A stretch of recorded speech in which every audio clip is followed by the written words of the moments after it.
मैं English club आज आपको रीजनिंग का एक पार्ट लेकर आया हूँ जिस पार्ट का नाम है डाइस। और आज हम बहुत ही बेहतर तरीके से डाइस को पढ़ेंगे। ऐसा डाइस आपने किसी भी यूट्यूब चैनल पर अभी तक नहीं पढ़ा होगा। तो देखिए मेरे प्यारे बच्चों, हम डाइस को पढ़ेंगे। क्लियर? और डाइस का जो है क्वेश्चन है वो हर एक एग्जाम में ये क्वेश्चन पूछा जाता है। डाइस डाइस को हिंदी में क्या कहते हैं? पासा। क्या बोलते हैं? पासा बोलते हैं। और यही हमारा क्या कहलाता है? डाइस कहलाता है। आपने छोटे में आपने लूडो खेला होगा, वही हमारा क्या है? आपका पासा है। और इससे हर एक एग्जाम में आपके एक या दो क्वेश्चन पूछे जाते हैं। तो देखिए मेरे प्यारे बच्चों, सबसे पहले हम देख लेते हैं कि जो हमारा पासा होता है इसकी आकृति बना लेते हैं। क्या बना लेते हैं? आकृति। पासे की सबसे पहले हम क्या बना लेंगे? आकृति। और इस आकृति बनाने के बाद हम समझेंगे कि हमारा जो पासा होता है किस तरीके से होता है। तो फ्रेंड्स, सबसे पहले हम क्या करेंगे? यहाँ पर एक डाइस बना लेंगे। क्या बना लेंगे? हम डाइस बना लेंगे। और इस तरीके से हम डाइस को क्या करेंगे? बना लेंगे। और डाइस को बनाने के बाद इससे जो बेसिकली क्वेश्चन पूछे जाते हैं उनको सबसे पहले हम समझेंगे कि डाइस से किस तरीके से हमारे एग्जाम में क्वेश्चन पूछे जाते हैं। क्लियर? तो सबसे पहले फ्रेंड्स देखेंगे कि हमारा जो डाइस होता है इससे कुछ बेसिक क्वेश्चन पूछे जाते हैं। कैसे क्वेश्चन पूछे जाते हैं? बेसिक क्वेश्चन पूछे जाते हैं। और इन क्वेश्चन को हम पहले समझ लेंगे, फिर अपन डाइस को धीरे धीरे आगे बढ़ते जाएंगे और आपको डाइस बहुत ही बेहतर तरीके से समझ में आएगा। तो मेरे प्यारे बच्चों, ये जो बना हुआ है ये हमारा क्या है? डाइस है। तो सबसे पहले बेसिक क्वेश्चन इससे आता है कि डाइस जो होता है इसमें फलक की संख्या कितनी होती है? किसकी संख्या? फलक। इसकी संख्या फलक, या इसी को क्या बोलते हैं? सतह। इसी को क्या बोलते हैं? सतह। तो एक क्वेश्चन ये बनता है हमारा। दूसरा बनता है कि जो डाइस हमारा होता है इसमें कोने कितने होते हैं? कोने जो होते हैं वो ये वाले कोने, इनकी संख्या कितनी होती है? और तीसरा क्वेश्चन हमारा बनता है कि इसमें रेखाएं क्या बनता है? ये वाली रेखाएं, रेखाओं की जो संख्या होती है वो कितनी होती है? चौथा क्वेश्चन यहां से बनता है कि पासा जो होता है, पासा की आकृति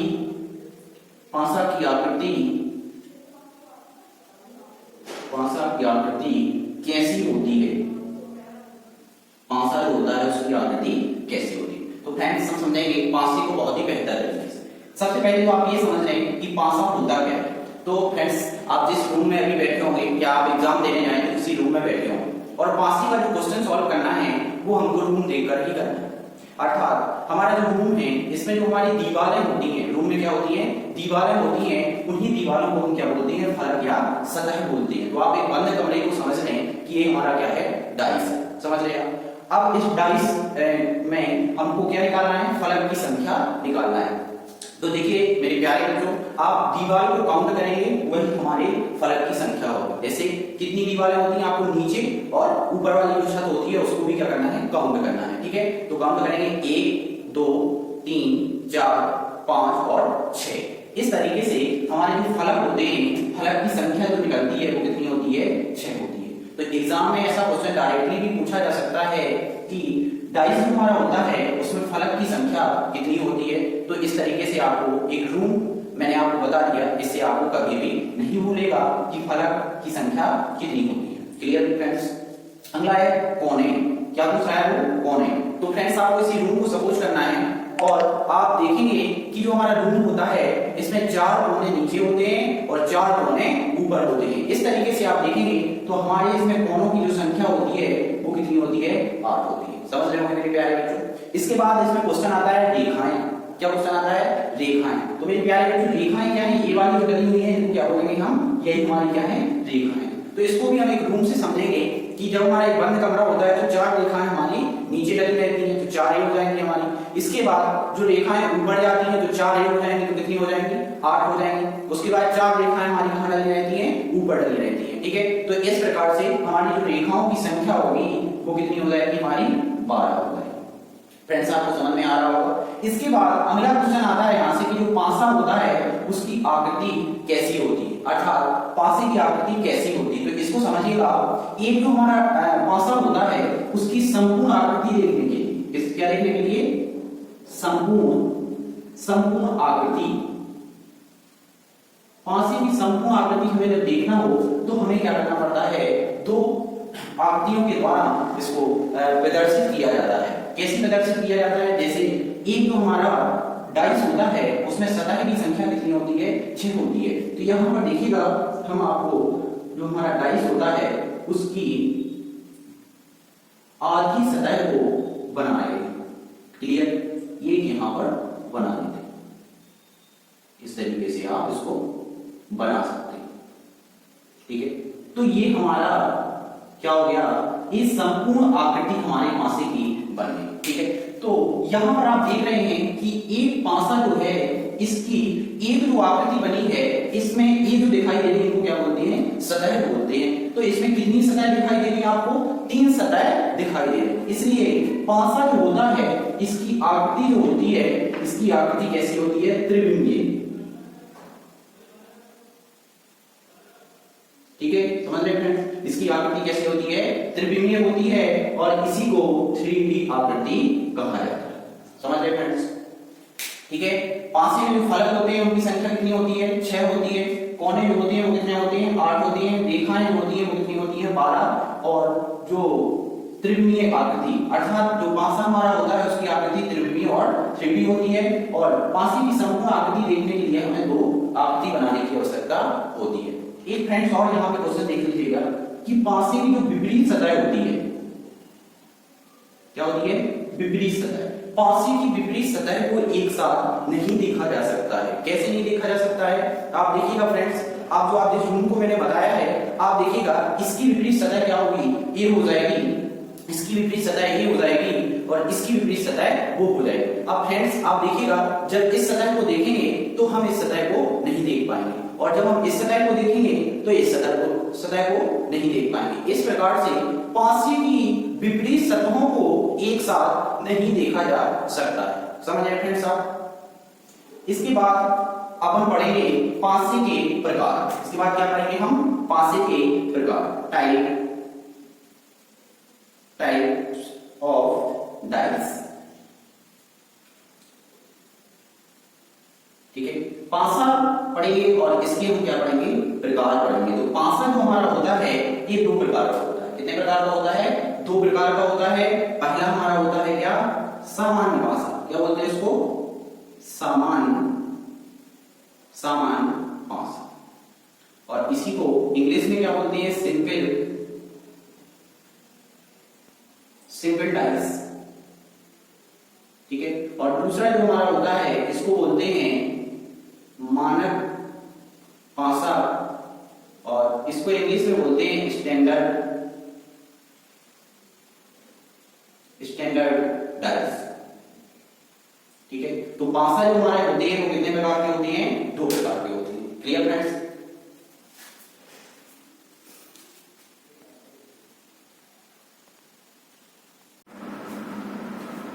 पासे को और आगे डिटेल में इसको समझेंगे। तो अभी हमने बताया था कि पासा जो हमारा होता है वो कितने प्रकार का होता है, 2 प्रकार का। तो पहला प्रकार जो हमारा है वो है हमारा सिंपल डाइस, साधारण पासा या सामान्य पासा, ठीक है। तो सामान्य पासा क्या होता है इसको देखेंगे, किसी भी 2 निकटवर्ती सतहों का योग, किसी भी कोई भी, ये हमारी क्या कहलाती है, सतह कहलाती है। तो किसी भी 2 निकटवर्ती सतहों का योग 7 होता है तो वह पासा सामान्य पासा कहलाता है। तो देखिए मेरे प्यारे बच्चों, यहाँ पर इसकी विपरीत इसकी पास वाली जो सतह, निकटवर्ती सतह, ठीक है, इसकी निकटवर्ती सतह ये होगी और इसकी निकटवर्ती सतह ये है और इसकी निकटवर्ती सतह ये, ठीक है। तो ये बोल रहा है किन्हीं भी 2 निकटवर्ती सतहों का योग 7 हो तो वह पासा कैसा होता है, सामान्य पासा। तो ये दोनों निकटवर्ती सतह हैं और इन दोनों का योग जो है 3 + 4 बराबर कितना दिया है, 7 दिया है। इसलिए हम कह सकते हैं कि ये जो हमारा पासा है एक ऐसा पासा है हमारा सामान्य पासा, क्लियर? क्यों? क्योंकि इसकी जो डेफिनेशन है वो किन्हीं भी दो निकटवर्ती सतहों का योग 7 होना चाहिए। अगला देखेंगे आप, किन्हीं भी दो निकटवर्ती सतह, तो यहाँ देखिएगा ये दोनों निकटवर्ती सतहों का योग यहाँ पर 2 + 5 कितना निकल के आ रहा? 7। तो ये भी हमारा पासा कैसा है? सामान्य पासा है। इसको देखेंगे तो ये दोनों निकटवर्ती सतहों का योग कितना है? 7 है। तो ये भी हमारा कैसा पासा है? सामान्य पासा है। और यहाँ पर भी दोनों निकटवर्ती सतहों का योग 7 है, इसलिए ये भी हमारा पासा जो है वो कैसा पासा है? सामान्य पासा है। इस प्रकार से सामान्य पासा जो होता है उनकी दो विपरीत सतहों का योग 7 नहीं होता है। विपरीत सतहों का योग, यहाँ पे ध्यान देना फ्रेंड्स, ये निकटवर्ती सतहों का योग 7 होता है और विपरीत सतहों का योग 7 नहीं होता है। देखिए फ्रेंड्स, जैसे आपको ये क्वेश्चन दिया हुआ है, ये वाला पूरा क्वेश्चन है, इसको देखिएगा। इसमें ये आपको आकृति दे देगा और कहेगा वो कि 4 का आप विपरीत सतह बताइएगा। तो देखिएगा मेरे प्यारे बच्चों, इसमें मैंने बताया कि इसकी जो विपरीत सतह होती है उसका योग 7 नहीं होता। और मैं आपको ये बता चुका हूँ कि जो हमारा पासा होता है उसमें जो फलक होते हैं वो कितने होते हैं? टोटल 6 होते हैं। ठीक है, तो 4 का विपरीत 2 नहीं हो सकता क्योंकि ये हमें दिखाई दे रहा है। और ये चीज हम आपको बता चुके हैं कि कोई भी विपरीत सतह को एक साथ नहीं देखा जा सकता है, इसलिए 4 का विपरीत 2 नहीं होगा, ना ही 5 होगा। अब क्या होगा? 4 का विपरीत 1 हो सकता है, 1 हो सकता है, 3 हो सकता है और 6 हो सकता है। Clear friends? तो 4 का जो विपरीत है वो 1 हो सकता है, 3 हो सकता है, 6 हो सकता है, या आपका क्वेश्चन उसमें आ जाए तो none of these का ऑप्शन ए दिया रहता है। इस प्रकार से एग्जाम में क्वेश्चन पूछते हैं, तो या तो इस प्रकार से आंसर रहता है या फिर उसमें none of these दिया रहता है। अब इसके बाद हम पढ़ेंगे, इसके बाद सेकंड पढ़ेंगे हम मानक पासा अर्थात स्टैंडर्ड टाइप्स।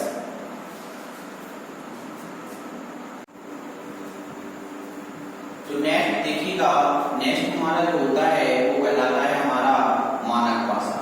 तो इसकी जो डेफिनेशन है वो क्या है? किसी भी दो निकटवर्ती सतहों का योग 7 नहीं होता है। इसके पहले जो हमने पढ़ा था उसमें निकटवर्ती सतहों का योग 7 होता है और मानक पासे में निकटवर्ती सतहों का योग 7 नहीं होता है। अर्थात समझिएगा, इसकी निकटवर्ती सतह क्या है? ये। इसकी निकटवर्ती सतह ये है और इसकी निकटवर्ती सतह ये है। तो इसमें देखिएगा किसी भी दो निकटवर्ती सतह का योग 7 नहीं होता। तो ये जो पासा कहलाएगा ये कैसा पासा होगा? हमारा मानक पासा होगा। इस तरीके से हम समझ सकते हैं। इसमें देखेंगे किन्हीं भी दो निकटवर्ती सतहों का योग आपको 7 नहीं दिखाई दे रहा। इस प्रकार से ये भी हमारा पासा जो है कैसा पासा है? मानक पासा है। और यहाँ पर भी किन्हीं भी दो निकटवर्ती सतहों का योग 7 नहीं दिखाई दे रहा, इसलिए ये भी हमारा पासा जो है कैसा पासा है? हमारा मानक पासा है। फ्रेंड्स नोट देखिएगा, इसका क्या है? विपरीत सतहों का योग 7 होता है। क्या होता है? विपरीत सतहों का योग 7 होता है। तो देखिए जो हमारा मानक पासा होता है उसमें विपरीत सतहों का योग 7 होता है और जो हमारा सामान्य पासा होता है उसमें विपरीत सतहों का योग 7 नहीं होता है। तो फ्रेंड्स देखिएगा, यहाँ से क्वेश्चन क्या आ सकता है? इसको देखिएगा कि 3 का विपरीत क्या हो जाएगा? तो 3 का विपरीत क्या हो जाएगा?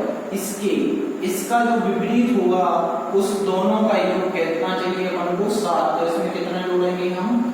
4। तो कितना हो जाएगा हमारा? 7 हो जाएगा। इसलिए 3 का विपरीत क्या हो जाएगा? 4 हो जाएगा। 5 का विपरीत क्या हो जाएगा? 5 का विपरीत 2 हो जाएगा और 1 का विपरीत क्या हो जाएगा? 6 हो जाएगा। इस प्रकार से हम यहाँ पर ज्ञात कर सकते हैं कि मानक पासे में विपरीत सतह को ज्ञात करना।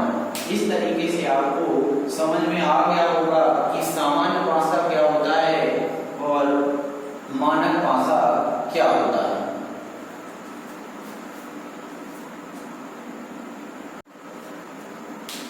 तो अब इसमें मुझे ये देखना है कि कौन सा सामान्य पासा है और कौन सा मानक पासा है। तो देखिए सामान्य पासे के लिए मैंने आपको बताया था कि किन्हीं भी दो निकटवर्ती सतहों का योग 7 हो तो वह हमारा सामान्य पासा होता है। तो यहाँ देखिएगा फ्रेंड्स, इन दोनों निकटवर्ती सतहों का योग कितना दिखाई दे रहा है आपको? 7 दिखाई दे रहा है। इस प्रकार से हम कह सकते हैं कि ये जो हमारा पासा है ये कैसा पासा है? हमारा सामान्य पासा है, सामान्य पासा। क्लियर? इसके बाद देखेंगे, अगला देखेंगे आप, ये जो है इसमें क्या निकटवर्ती सतहों का योग 7 दिखाई दे रहा है? नहीं दिखाई दे रहा है। इस प्रकार से हम कह सकते हैं कि ये हमारा जो पासा है ये कैसा पासा है? मानक पासा है। इसमें क्या किसी दो निकटवर्ती सतहों का योग 7 दिखाई दे रहा है? नहीं दिखाई दे रहा है। तो ये हमारा पासा कैसा पासा है? मानक पासा है। और इसमें दो निकटवर्ती सतहों का योग आपको 7 दिखाई दे रहा है। जैसे कि आप लोग और 5 को जोड़ेंगे तो कितना हो जाएगा? 7। इस प्रकार से ये हमारा हो जाएगा सामान्य पासा। क्लियर? इतना आपको समझ में आ गया होगा। ये मेरा पार्ट फर्स्ट है और नेक्स्ट आपको पढ़ाएंगे पार्ट सेकंड में, और आपका इस प्रकार से इसको बहुत ही बेस्ट तरीके से समझाने का प्रयास करेंगे।